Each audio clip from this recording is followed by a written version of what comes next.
For the NL East, yeah, this is going to be a tight race up top, I think. I think there's two teams that I'm really looking at, but it's the Mets and the Braves, and I have them 1-2 in that order. They brought over Verlander. They brought over Quintana, Senga. They brought over just so many different names, like I feel like the starting pitching staff, number one, goes 7 deep. So even if you have a Verlander injury, a Scherzer injury, whatever else, you got some padding there. They retooled, reloaded that entire bullpen. So they brought back, Diaz and Ottavino. They brought on others. I know there's other good relievers that are part of that stable right now, but it's just like, I think David Robertson came over too, but it's just like we talk about this, depth and what you need to get through an entire season. Like they just have it. And then they also have star power too. So it's like they've got Pete Alonso, Jeff McNeil, Lindor, Brandon Nimmo comes back, and they just have class veterans. They got Starling Marte and Mark Canha and Eduardo Escobar. And, they also have some youth. They got Batty and they've got Alvarez too behind the dish. So it's kind of like they just got exactly what you need to like not only build the foundation for, a championship run this year, but also like kind of have some depth and some young talent to like look forward with when some of these guys end their careers or whatever else. I just think they're in a great position. And obviously their owner, Steve Cohen, just spent like everything he possibly had free that was liquid in his accounts and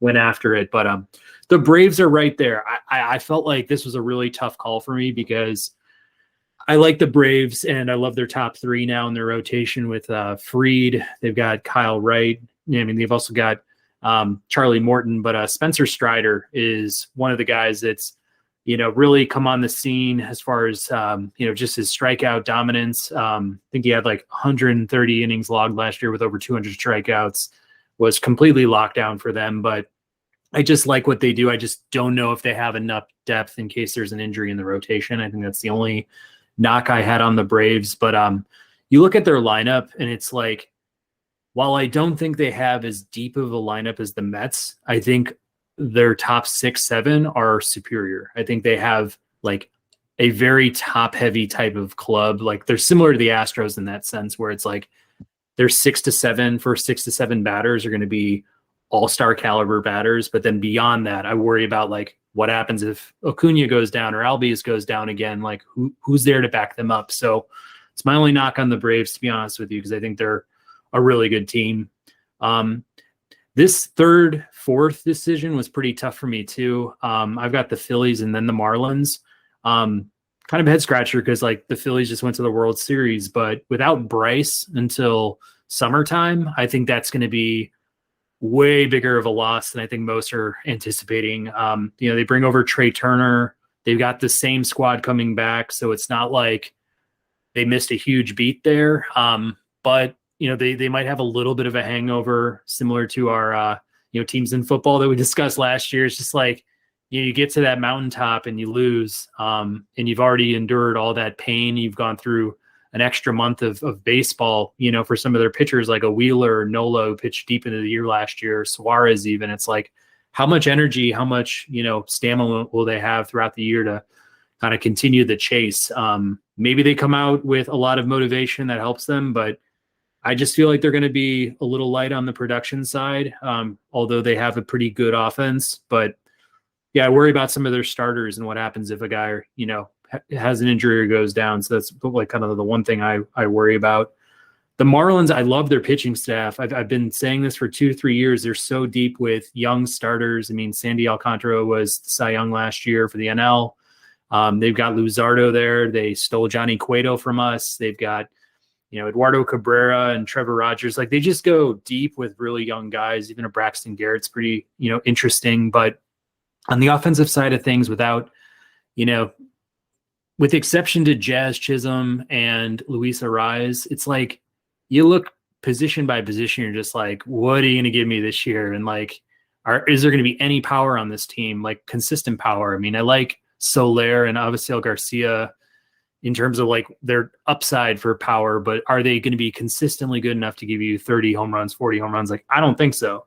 So they might be a little light in the hitting department, but I think their pitching will keep them maybe as like a 70+ win baseball team. And then you got the Nats in last place. I mean, sorry to everybody in DC around me, but it's just like outside of like Abrams, CJ Abrams at short, and Mackenzie Gore at the end of the rotation, there's nothing else to really get excited about with this team. I mean, Patrick Corbin, Steven Strasburg, like they're gonna maybe get some innings out this year, but like that's the two guys anchoring your rotation, and they're just injury prone, underperforming at their ages now. It's just like they're kind of shells of their former selves. So I mean, the Nats are firmly in last place for me, but we got the Mets in first, obviously in the division. I've got the Braves going to the wild card.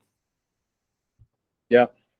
I think that's a solid take. This is definitely my opinion is definitely like one of the deeper divisions, I would think, with in terms of kind of being kind of top heavy there with the Braves, having that rotation and then that young talent they still have. It feels like they haven't aged, but they're still young and still striving there. So I definitely see them, at least the wild card in that division there. But yeah, I do like your take with the Mets. That team just is loaded. So, and they won 100 some odd games last season too. So it's like, how much better can they get from where they were last year compared to, if they have a better pitching staff, roster, etc., than they did last year. So I'm excited, I guess, or if I would be excited if I was a Mets fan, but I'm just like, I guess, excited as a baseball fan there. So, but yeah, it's interesting though. I do like your take too about the Miami Marlins, because there is some young talent there, and they just so happen to be going against one of the tougher divisions out there. So I think that's just the whole ordeal over there. But and I would love to see Jazz in the South Side, but there's been a lot of memes, I think, like that popping around, but I don't know if that's ever going to come to fruition there. But I do think that the Phillies, without Bryce, he's such a big component towards that offense. They signed Trea Turner and all that, but at the same time, like Bryce is Bryce, he's a difference maker. So maybe they'll get some wins here and there, but maybe not compared to what they were doing postseason last season. So I think it's a solid overall take on those for those teams there. So I think I have the Mets and then the Braves moving forth in this division, and then I'll take the Phillies. I think the Phillies will actually get there. I think that they'll try to build off of last season, but obviously without Bryce Harper, just not going to happen immediately. So, gotcha.